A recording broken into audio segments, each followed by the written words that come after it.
Happy Thanksgiving, everyone. I am making my mother-in-law's coleslaw.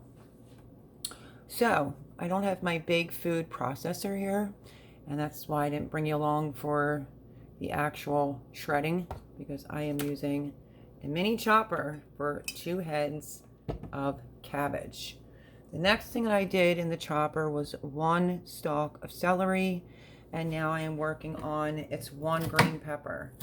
So this recipe is my mother-in-law's. I make it every holiday for the kids, and that's what we're making. So let me turn this little mini chopper on.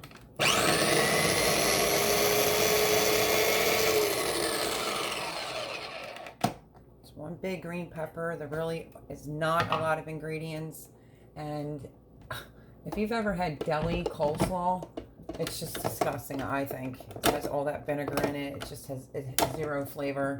This is definitely not like that, and it's minimal ingredients.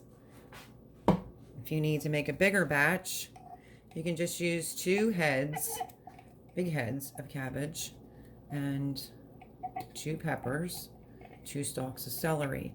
But my recipe always stays the same no matter what, which is these were 2 smaller heads, so of cabbage, 1 stalk of celery, cut the end off, make sure that it's washed, and 1 big green pepper.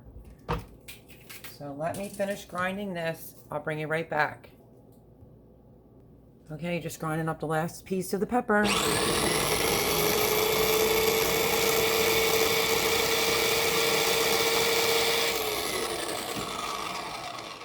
Thank God, though, for this little mini chopper, because doing it all by hand on a knuckle buster, as my mother-in-law used to call it, is just crazy.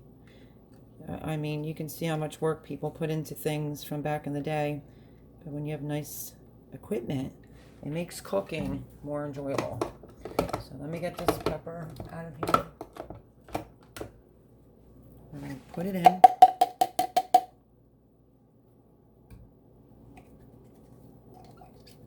This is the easiest, the most freshest coleslaw around that I won't even touch any other coleslaw. My kids are the same way, and they're adults now. So, God bless Grandma, who's in heaven, but we always make her coleslaw for the holidays. Okay, so the cabbage is in there, 1 big green pepper, and 1 large stalk of celery. So next, I'm going to get a spoon.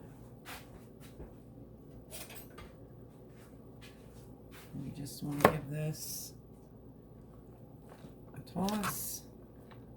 You might see a couple bigger pieces, and that's when I was using the knuckle buster. So it's all good. Just mix it in, and literally it's just Hellmann's mayonnaise. Let's get that out.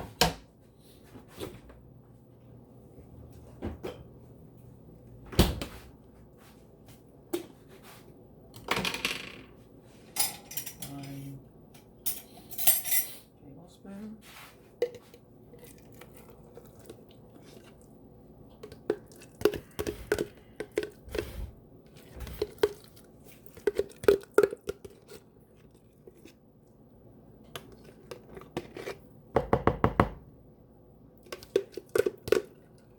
Which I'm most likely going to end up finishing this jar.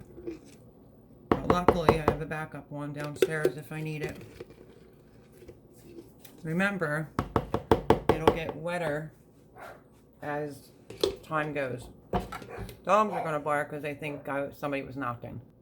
Okay, let's mix this, and then we'll be able to tell if we need more mayo.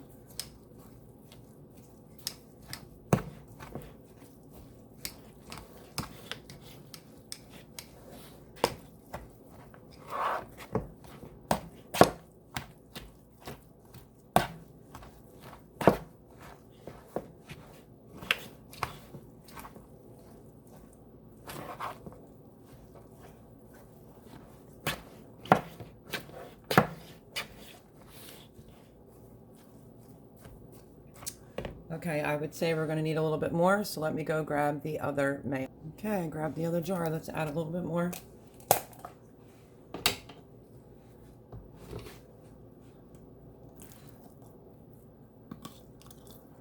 It's usually like 4 tablespoons, usually. So.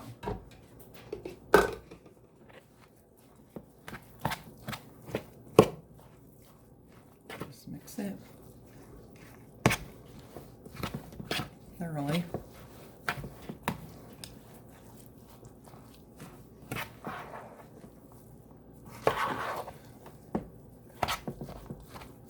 And the other thing is always remember that coleslaw for some reason shrinks. So that's the other thing too.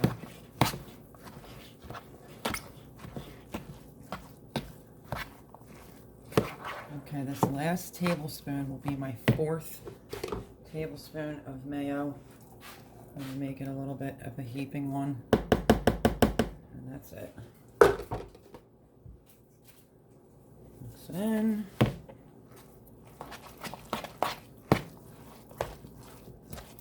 This is going to be perfect right here.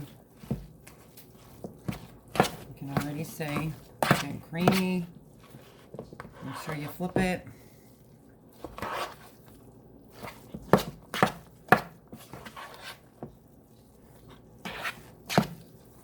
Okay, next ingredient,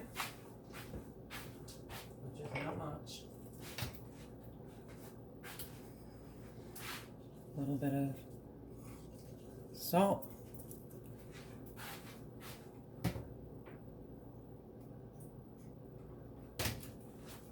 A little bit of black pepper.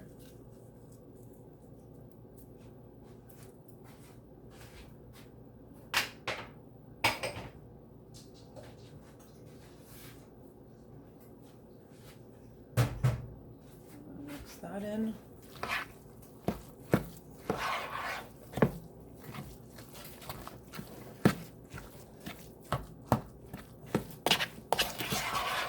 And then the secret ingredient. Let me go get it.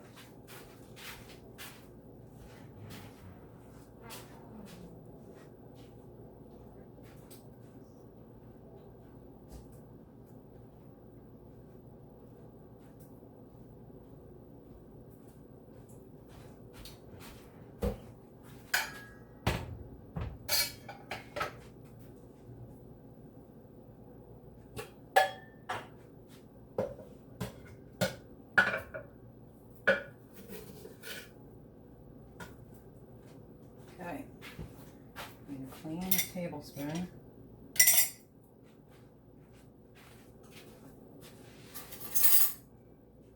Secret ingredient is sugar. She always just sprinkled 1 tablespoon across the top, and the second, and then you give it a stir, and then you gotta give it a taste test after the sugar to make sure that's the right amount of sugar.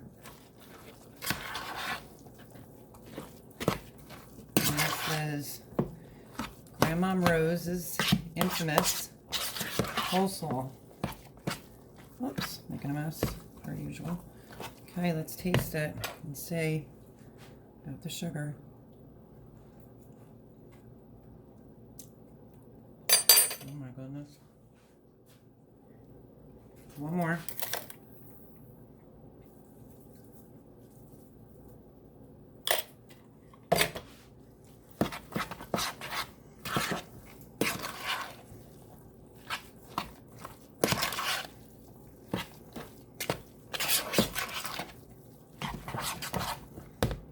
And you literally don't put any vinegar in this at all. Perfect. Absolutely perfect. Look how easy that was. I just didn't bring you along for the annoying chopper. But there is the famous coleslaw of the Rose family. So, easy recipe. I'll leave the ingredients down below in the description. Give it a try. God bless. Happy Thanksgiving. And I hope you have a blessed day. Bye-bye.